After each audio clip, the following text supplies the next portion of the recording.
படிச்சா வரிசையா சிங்கமா தான் படைக்க தெரியுமா, புலின்னு படிச்சா புலியாதான் படைப்பானா.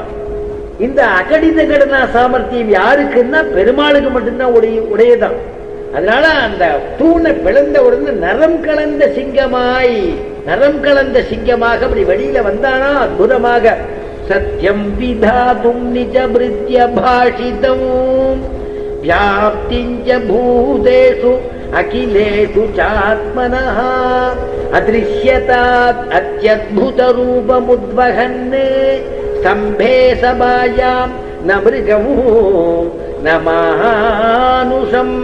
மிருகமும் இல்ல மனுஷனும் இல்ல, ரெண்டும் கலந்த உருவா வந்து நின்றானோ. அதான் சுவாமி தேசிகன் எழுதினார், தானவ குழந்தைன்னு பார்க்கல, தானவன்னா அசுரன், அசுர குழந்தைன்னு பார்க்கலையா. பக்தஸ்ய தானவசிசோகோ பரிபாலனாய, அந்த குழந்தைய பரிபாலனம் பண்றதுக்காக பத்ராம் நிருசிம்ம குஹனா மதிசக்முஷஸ்தே ஸ்தம்பைகவர்ஜ மதுனாபி கரீஷநூனம் த்ரைலோக்யம் ஏததகிலம் நரசிம்ம கர்ப்பம்.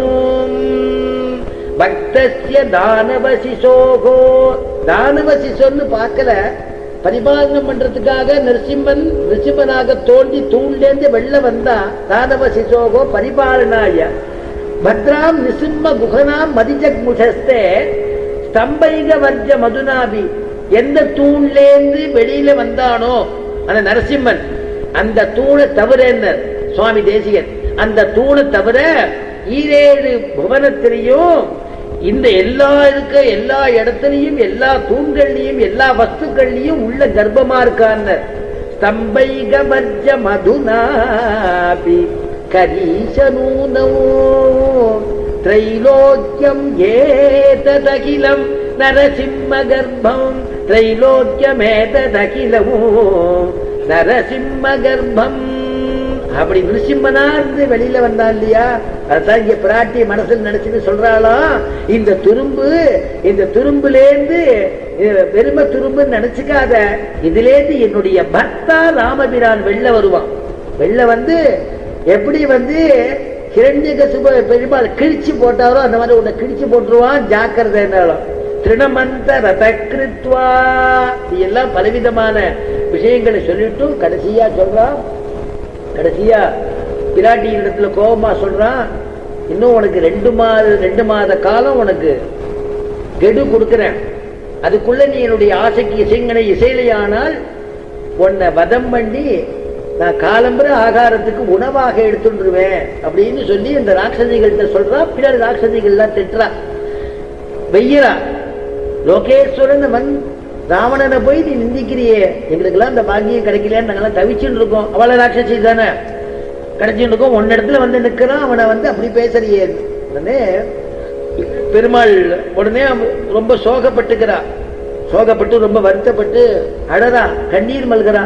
அப்ப திரிஜடைன்னு ஒத்தி எல்லா இடத்துக்கும் ஒரு சத்சங்கத்தை பெருமாள் கொடுத்துருப்பாரு இல்லையா. யாருக்கும் இடம் இல்லைங்கிறது கிடையாதான். பாறைக்குள்ள கூட தேரை இருக்குன்னு சொல்றது வழக்கம் உண்டு. பாறைக்குள்ள தேரை இருக்கு, அந்த தேரைக்கு எப்படி ஆகாரம் போறது? ஈஸ்வர சங்கல்பம். இத்தனை சிருஷ்டி பண்ணிருக்கான, எத்தனை 80 லட்சம் பிறவி இருக்குன்னு சொல்றா. அத்தனை ஜீவாத்மாக்கள் அத்தனை பேருக்கும் பகவான் படியளக்கிறான்னா யாருடைய கிருபை, யார் நடத்துறா?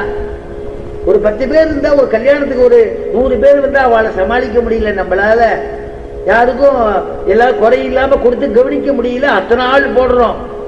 ஆனா ஈஸ்வர சங்கல்பத்தினால இத்தனை பேர் சிருஷ்டி பண்ணி எப்படி பண்றான் அப்படின்னா அதுதான் அவனுடையதான சாமர்த்தியம்.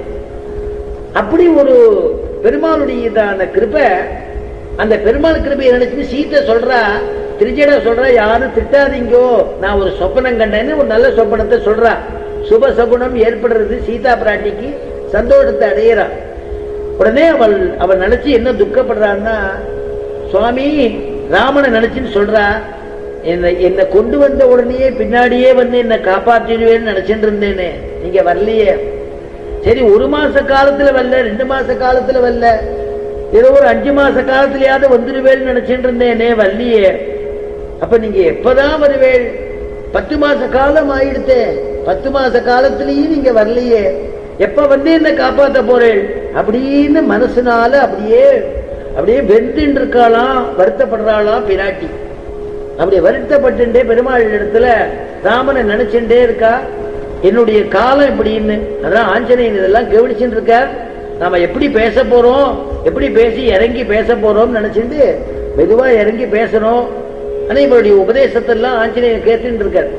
கடைசியா சீதா பிராட்டி ஒரு வார்த்தை சொல்றா ராவணன் இடத்துல, விதிதகாம் சகி தர்மஜ்ஞா சரணாகத வத்சலகா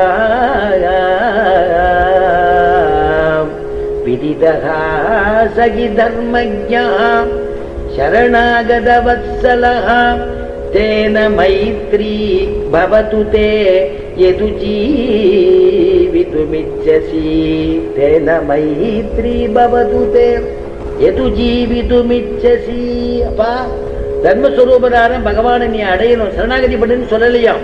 விதிதகா சகி தர்மஜ்ஞா ராமபிரான் சரணாகதி வத்சல் சரணாகத வத்சல்னு சொன்னாலோ இல்லையோ, சரணாகதி பண்ணி சொல்ல வேண்டியதானே, சொல்லலையா? தேன மைத்ரி பவதுதே, அவரிடத்துல ஒரு சம்பந்த நட்பு கொள்ளு அப்படின்னு சொல்லி அது பிராட்டி உபதேசம் பண்றா. இப்படி எல்லாம் ஆஞ்சநேயன் பார்த்து அங்க இருக்கக்கூடியதான பாஷையில, சம்ஸ்கிருத பாஷையில அத சீதா பிராட்டியின் இடத்துல பேசி தான் யாரு எதுக்கு வந்திருக்கோம்னு